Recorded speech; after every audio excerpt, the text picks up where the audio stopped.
Greetings everyone, and welcome to my interview with Craig Ritchie, the founder and game director at Drop Bear Bytes Studios. In this interview, we will be discussing the studio's upcoming game revealed at PAX Aus 2019, a CRPG where you can explore the outback of Western Australia in a post-apocalyptic world. If you're a regular visitor of my channel, you know how much I love the CRPG genre of video games. As the years go by since the resurgence of the genre with Pillars of Eternity in 2015, a steady trend of developers has decided that the genre is once again profitable. Turns out people like playing these sorts of games.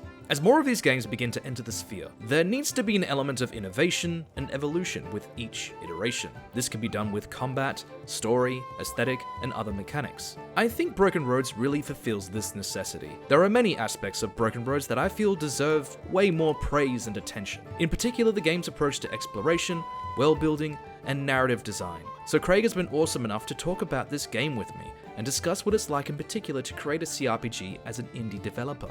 So, without further ado, let's get to the interview. Greetings everyone, I'm the delicious and mythical host of this interview, I guess, Griffin Muffin. So, we have here today Craig Ritchie. Craig, tell us a little bit about yourself in regards to the game Broken Roads. Cool. Well, I'm the founder and game director here at Drop Bear Bytes. It's a studio I started at the beginning of the year. I've always had an interest in, RPGs, played a lot of games. My background before working in the games industry was I did a lot of journalism, and I used to write for Retro Gamer and magazines about the making of old games. I did a lot of making ofs of, titles like the Fallout series, Baldur's Gate, as far back as the Gold Box, TSR, SSI games. And I think that if, it's just always been the case that if I was going to make games, it was going to be RPGs. I was involved with CCP Games for quite a long time in their Shanghai and Iceland offices before moving to the UK. I worked with them on Valkyrie, which is a virtual reality launch title until my wife got relocated here.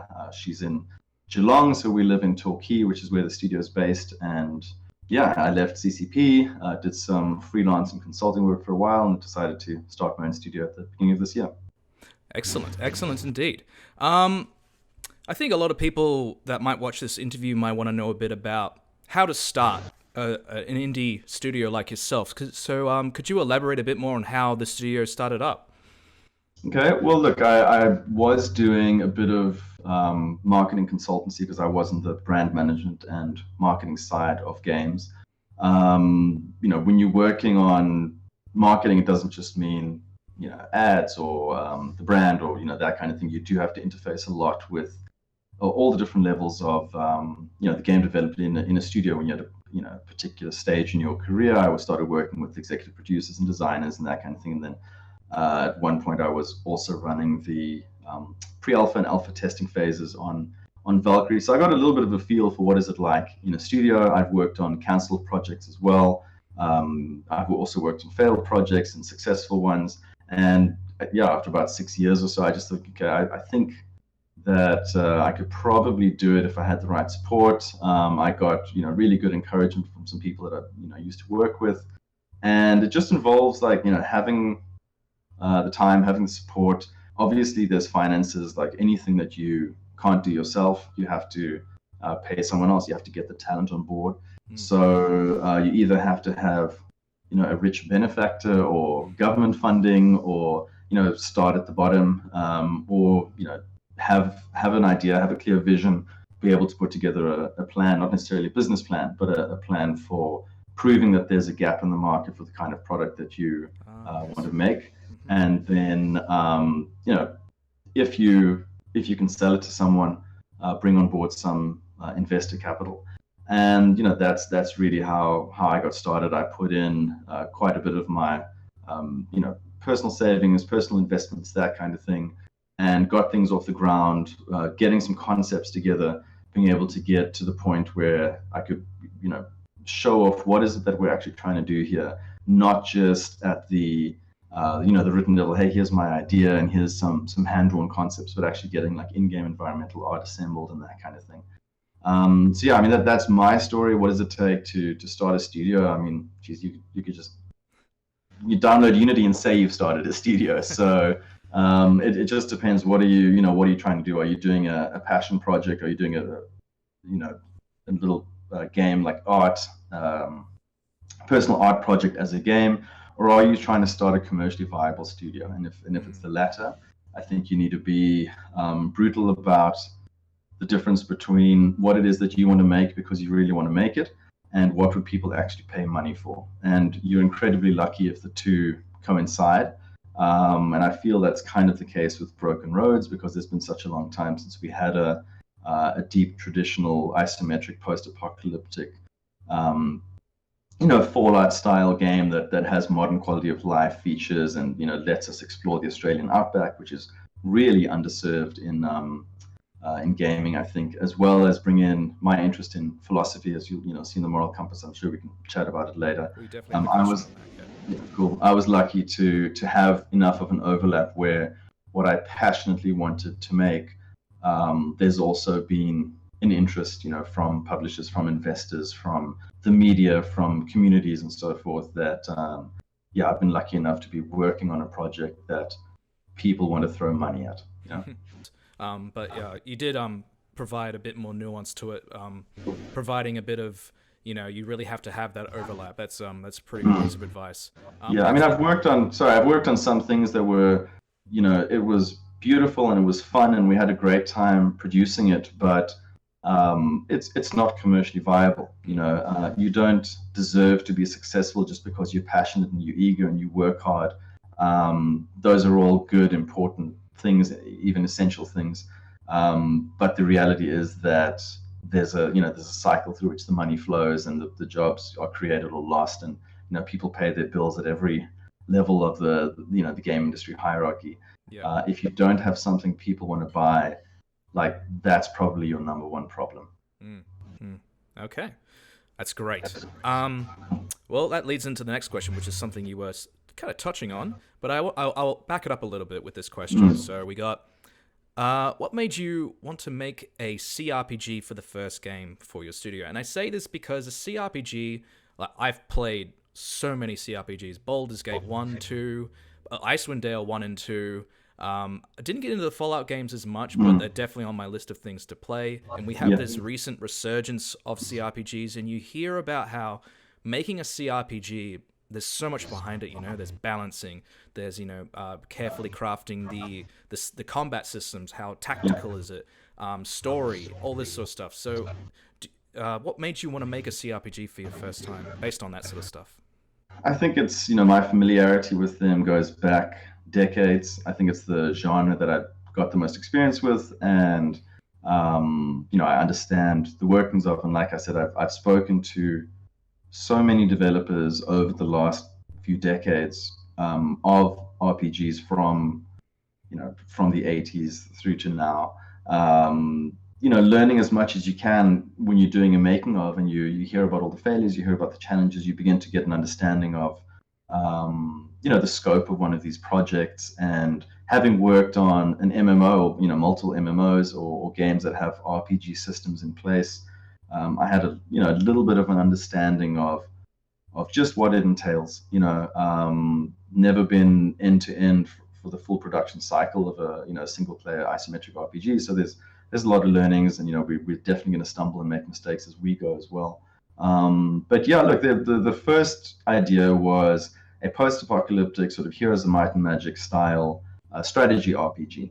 And then the more we dived into that and really examined it, I was like, okay, no, this scope is more than I can handle. So a very quick decision to just go back to the remove all the strategic elements, just go with story-driven, narrative-driven RPG. And yeah, just looking at the people that I had around me that could help before I start having to pay them salaries, all the resources that were around, like what could I learn myself just by reading, watching, playing, designing, prototyping, that kind of thing. I think that it's probably the genre, everything's going to be challenging, whatever you're making, but it's the genre that I'm the most familiar with. I mean, you're talking decades of diving into these games, playing many different systems, really analyzing them. I did game reviews for a long time as well. Not that makes you uh, good at designing games, but I began to understand what do I like, what don't I like, what is wrong with these things, how can I avoid those mistakes as well, and then working with people who are really good at where I might not have particular experience. I just felt like, yeah, we could pull this off, especially when you start looking at some of the production numbers, the cost of putting something like this together. I decided to go 2D fixed camera, like a few things that bring the overheads down, and getting some tools set up and getting a few things in place that early investing in tech and features and that kind of thing that can then allow less skilled people to people that don't have as much experience in Unity or the like to start building out levels at lower cost, or where it really becomes more about time than money. So yeah, I mean that's really it. I just felt confident that if there were a genre that I'm familiar with and that I've spoken to, the people who made Baldur's Gate and Fallout and Eye of the Beholder and Pillars of Eternity and I don't know, Pathfinder, Kingmaker, asking them, what did you learn? What advice can you give other studios, like that kind of thing? Yeah, it just felt like this is something I could probably do. Excellent. And maybe you need to be a little bit delusional and think you can pull something like this off to even start. Yeah, but I reckon from what I saw at PAX, it looks like there's definitely there's a lot there to follow in the vein of what makes good CRPGs. And you bring up a good point about how you're going with something that you're confident with, and that you've even like you say you've done reviews and stuff. And one thing that always makes me think of people like that is people like Rob Pardo. Rob Pardo originally started as like a StarCraft beta, like he was just a beta tester, I think. And eventually, like the guy that was working with him was like, "Oh, you kind of know your strategy games really well. Well, why don't you like kind of join the team and everything?" And then Rob Pardo kind of spiraled out and like went up the ladder in Blizzard, and eventually he became the creative director of WoW. I mean. Everyone starts from these sort of places where they know, like, I know what I like in this sort of genre. I think I can make this better. So, Absolutely. yeah. I mean, I might have my names wrong here, but it could have been um, Chris Avalon or Josh Sawyer. Worth a Google. I could be getting it wrong. Started doing, making the website for Black Isle, I think it was. And you learn by osmosis. You learn by being around the team, observing that kind of thing, and they've gone on to make some of the greatest single player RPGs ever. Yeah. Yeah. I wouldn't be surprised if it's Chris Avalon, because a lot of game writers, some of them tend to start off in communications and stuff like that. So maybe that's. I'll look it up, but yeah, definitely a thing. Let's move on to our next thing. What are your favorite? You kind of already covered this lastly, but let's kind of get a bit more specific. What are your favorite aspects or concepts of CRPGs? Like, what really makes you love the genre so much? Yeah, I think first and foremost, it's setting, world exploration, um, having having a world that you feel like scratching under the surface of, exploring, looking around the corners, seeing what's there, seeing who populates it. I think that there's a great, you know, escapism potential and taking yourself to another world. I think that that's really the most fun thing. Really good story and character and world building is probably my favorite. This would date back as far as say the Ultima games. Ultima 6 and 7 were two that I played extensively as a teenager, and you know, they had 256 color and like ad lib or maybe sound blast sound. But even with the limitations of computers and what was possible, she's more than 20 years ago, almost 30 years ago, they crafted incredible worlds, and they were just so rich and dense, and you could spend a lot of time exploring them. And I think that's the number one thing. I think when there's beautiful art, and whether it's like 30-year-old pixel art or contemporary, whatever the limits of 2D hand-drawn art is that's possible, it's that world building, rich exploration that I think is probably the top of my list. It is great taking a character through them, putting yourself in, trying out different builds. The combat system has to be good, but you can overlook a weak combat system. The Ultima games didn't actually have great combat. Neither, I would say, did Planescape Torment. Yet those are some of the most revered, most celebrated role-playing games in history. Mm. I actually, yeah, you mentioned Ultima 6 and 7. I played those when I was like 5 years old, and my brother tried to show me how to play them, and I was just like, I don't know what I'm doing. But I bought them on GOG a few weeks ago, and I tried it. I'm like, whoa, there's just so much in this game.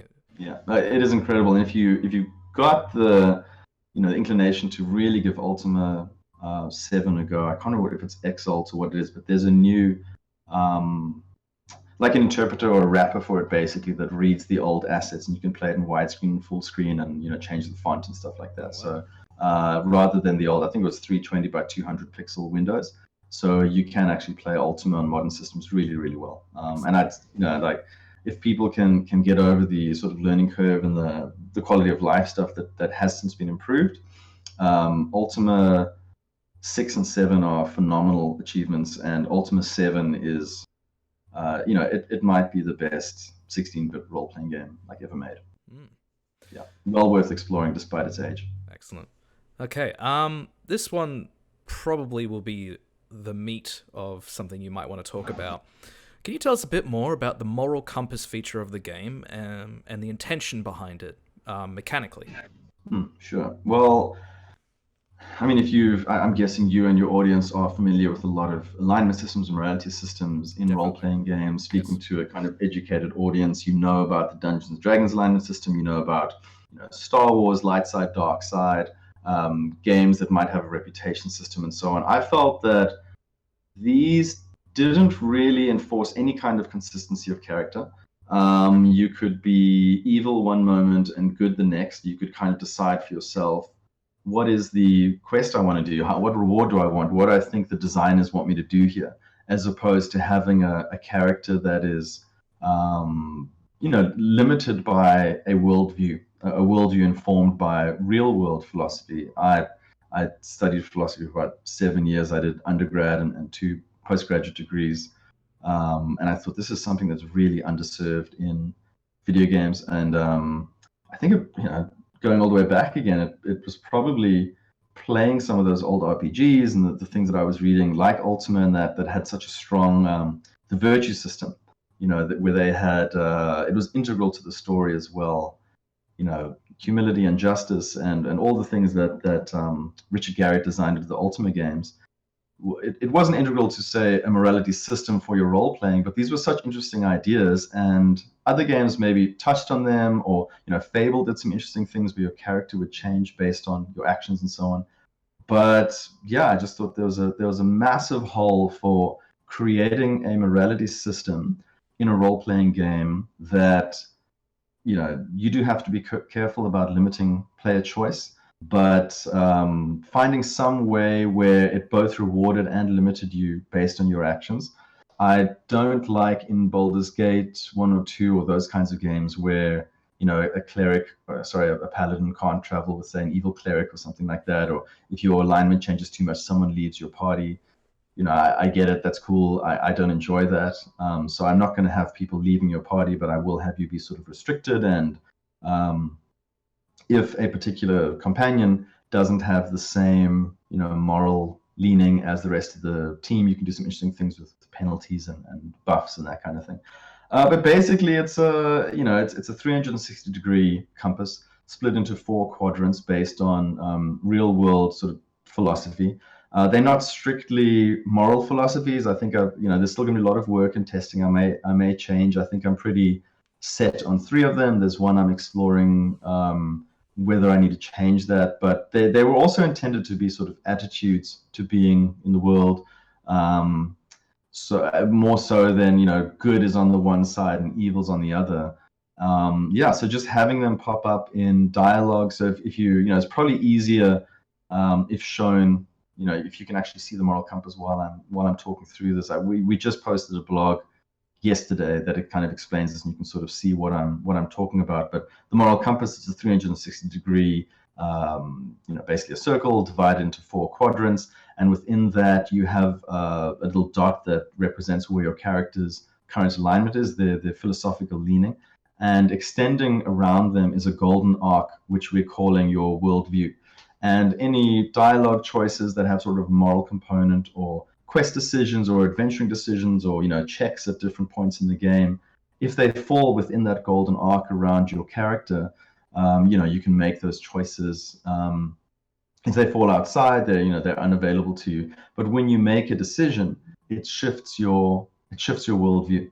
So you might be choosing something that's at the fringes of your morality, and you'll see that the golden arc kind of slightly rotates ever so much in whatever direction. If you choose decisions that are in line with your worldview, very close to the way you think already, you'll see that the golden arc actually narrows. Your little dot that represents your leaning moves out towards the edge of the moral compass, and you become almost narrow-minded. You become very focused on a particular ideology. If you start choosing different things, your character's dot will move more to the center. You become broad-minded.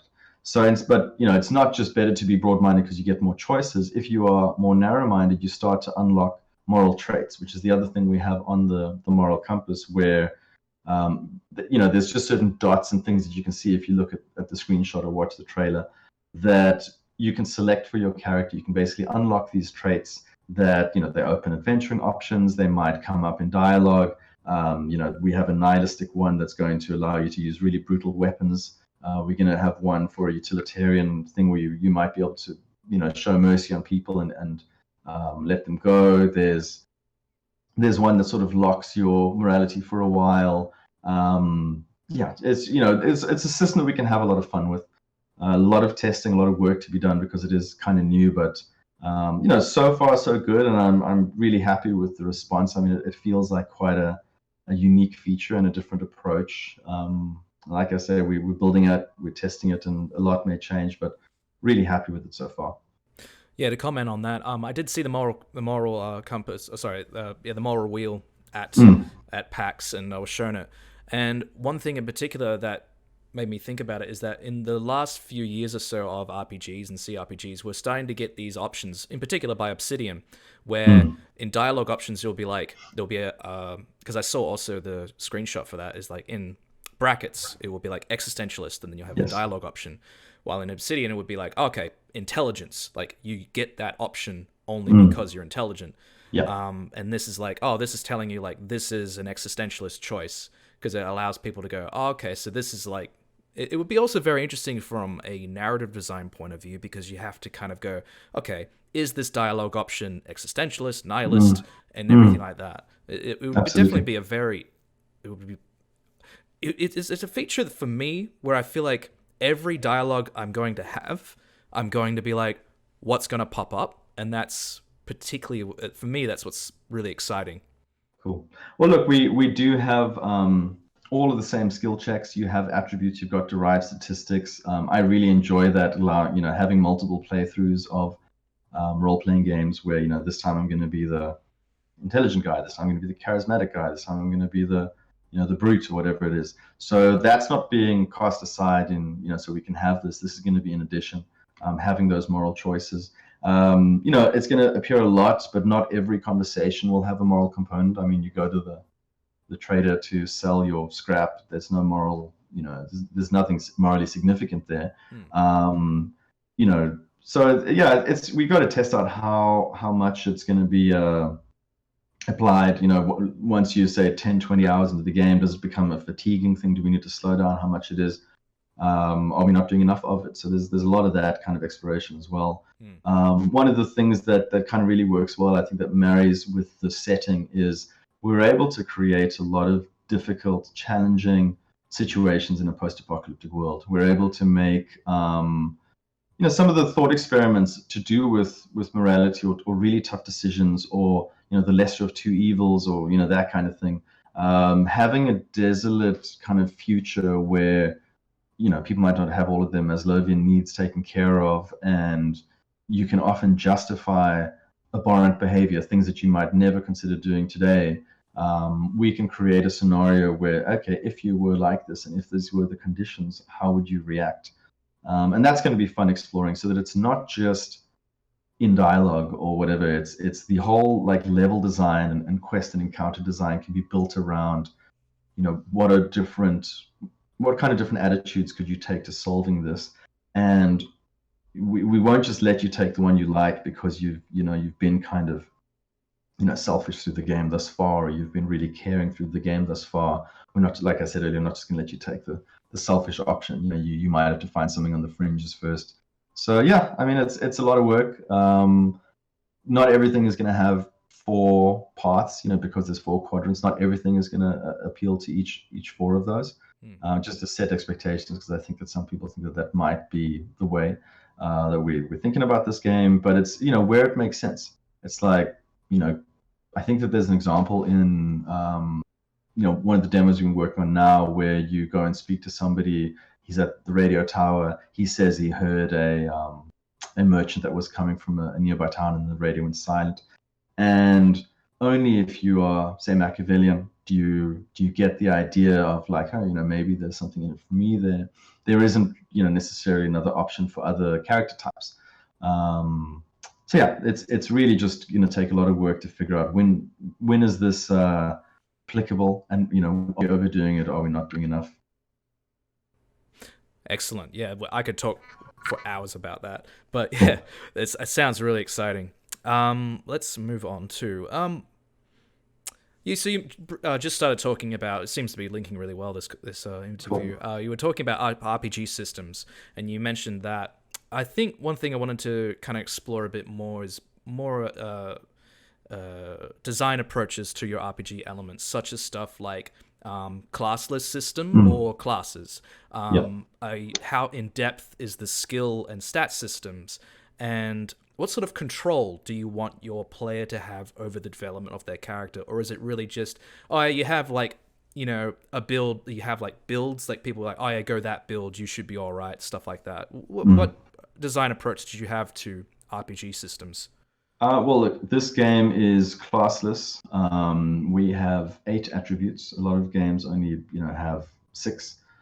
We've gone with 8 attributes and a whole bunch of derived statistics from those. And then there's a separate talent tree. So you've got your skills that are derived from your attributes, and then beneath each skill is a range of talents.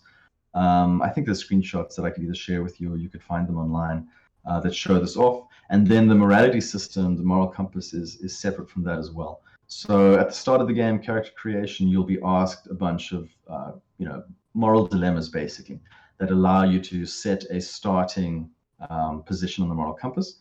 And then you'll have, of your 8 attributes, I can't remember right now, and we're so far away from launch, this is most likely going to change, but 8 attributes and say 40 points to distribute between them. And you'll see as you're busy creating them how that affects the derived statistics and what skills are available beneath that. Determine your starting character, choose whatever number, let's call it 5 talents to begin the game with, and then on each level up, we're using a sort of D&D inspired experience system, and leveling sort of progress and pace. On each level up, you get to spend 1 attribute point, and you get 1 talent point. So each time you improve an attribute, say strength, precision, charisma, those standards. We've also got resolve. I can't recount them all right now.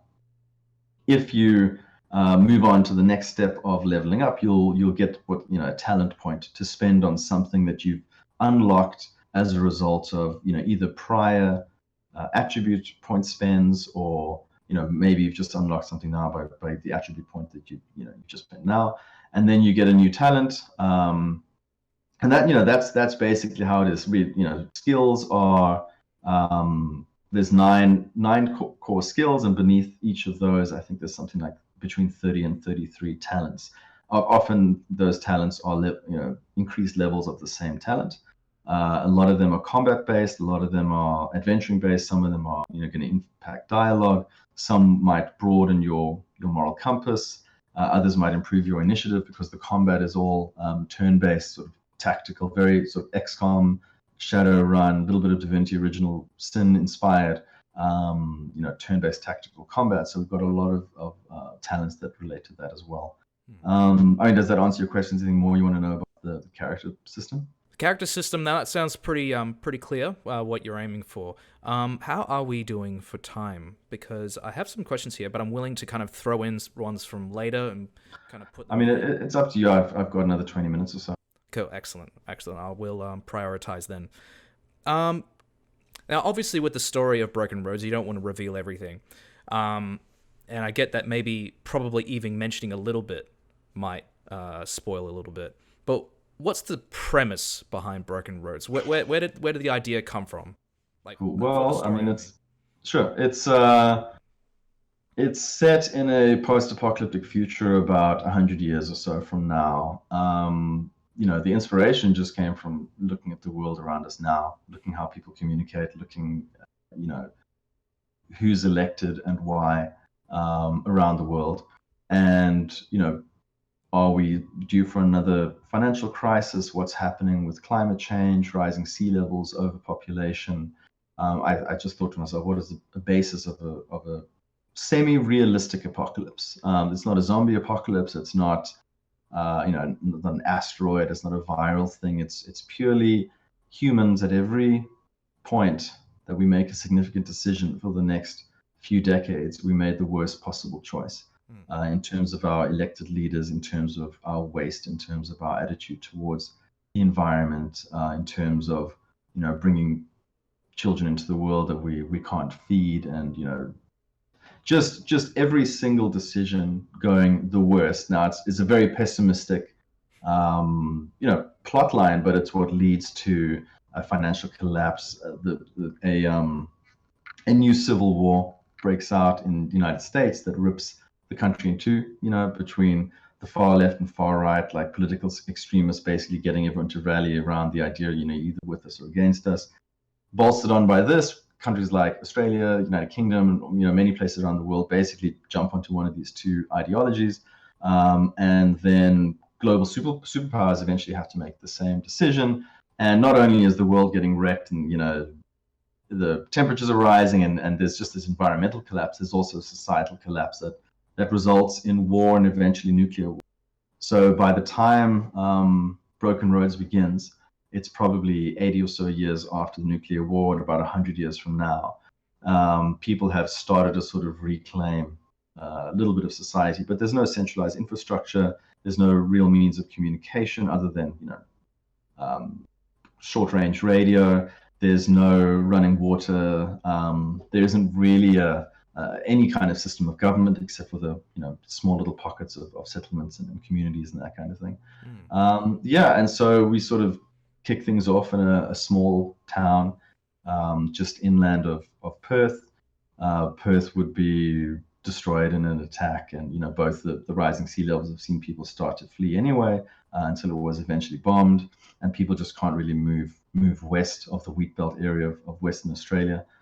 Everything's set in real locations in Western Australia, obviously with a bit of creative license, but the towns, the routes between them, the roads, the landmarks, the lakes and the hills and all that kind of stuff that you'll pass, you'll see in the world map, are all based on real locations in West Oz. So you just start with your character that is created, and a lot of things happen really early in the story that I'd like people to sort of play through. But you get a feel for what the world is like. You get to see how these people are living.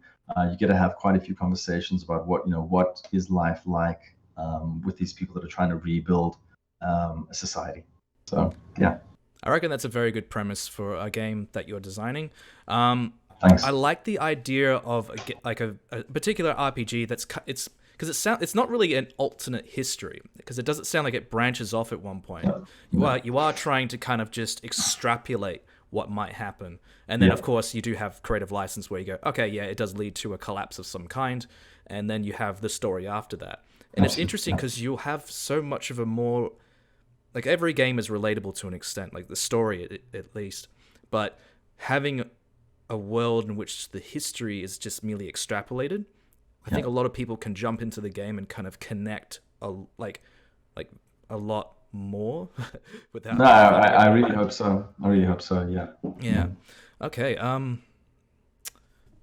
So, what has been probably the most challenging aspect of development with your game?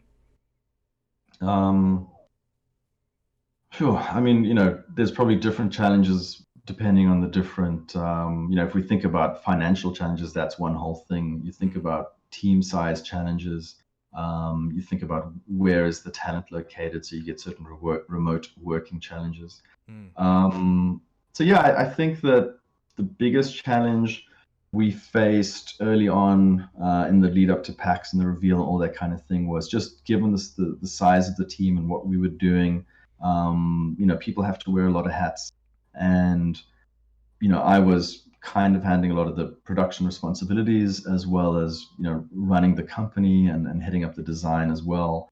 And as I dove deeper into the marketing side, preparation for the events, all that kind of stuff, the production side started to have to just get neglected. And production is utterly essential to game development. And I think that we really felt that the sting of not having a dedicated producer, or at least somebody who's allocating a fixed amount of their time into production.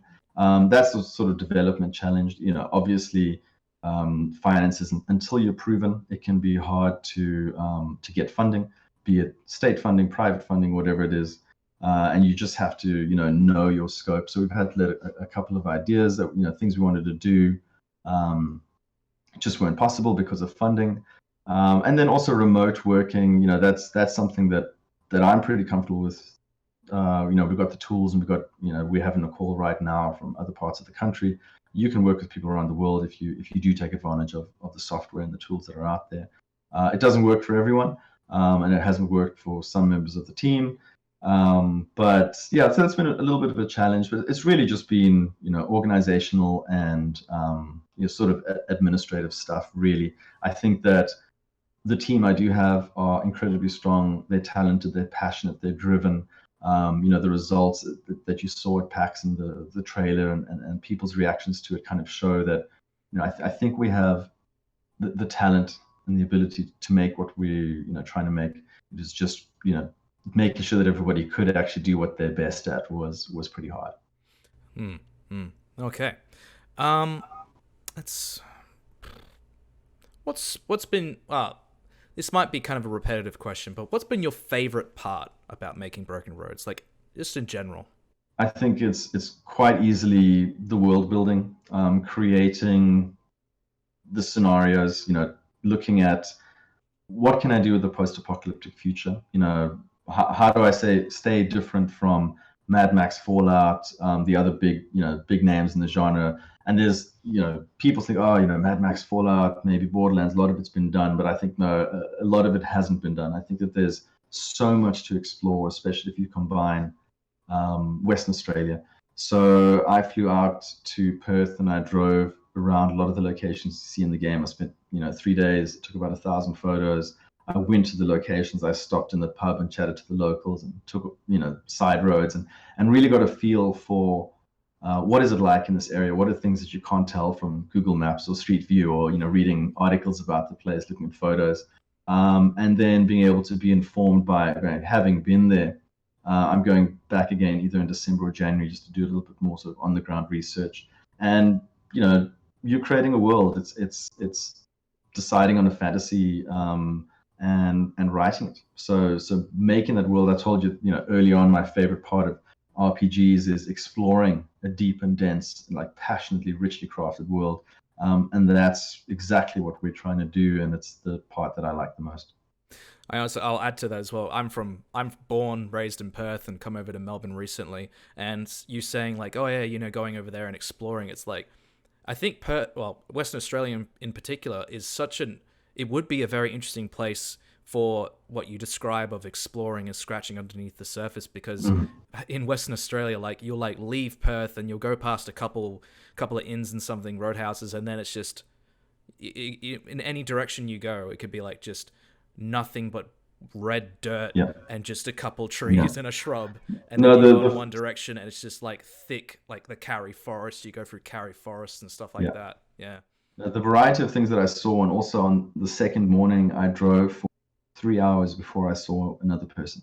I took a back route off the main highway because I wanted to see certain landmarks.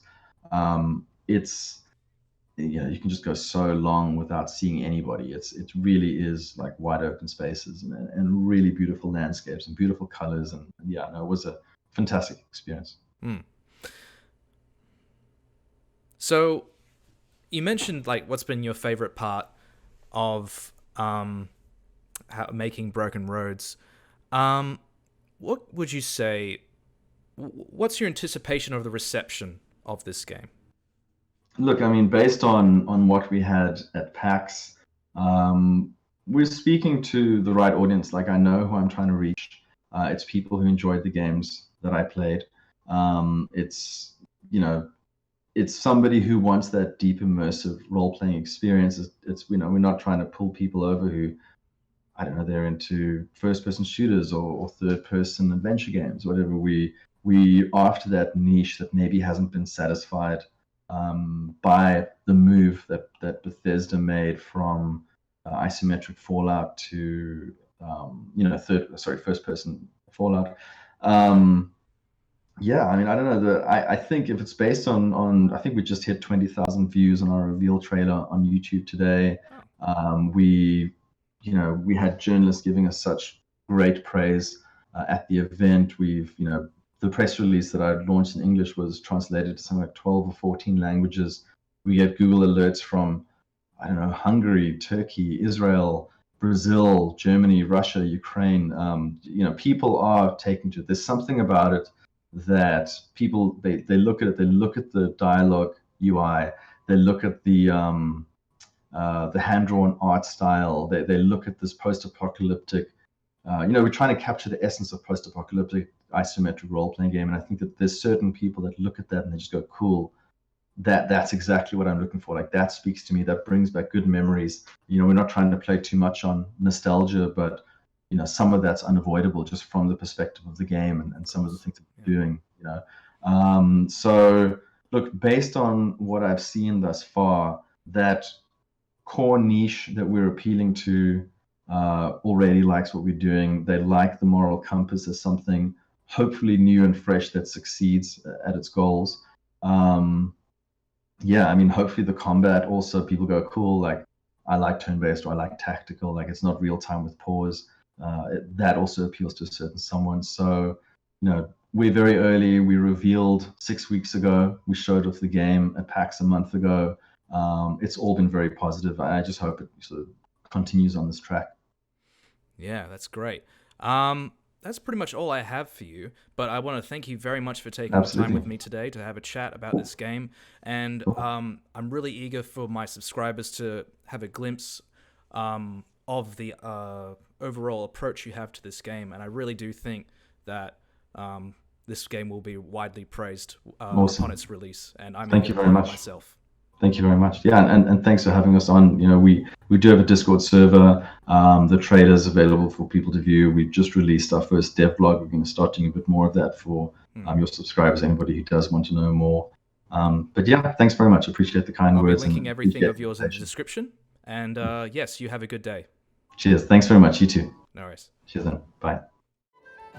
Like, comment, subscribe, click the bell. Do all that lovely stuff down below. All the info for Broken Roads is down in the description, such as their social media and including their Discord. Please let me know what you think of Broken Roads and the interview itself in the comments below. That's all from me. Be sure to share this video with your mates and I'll catch you later.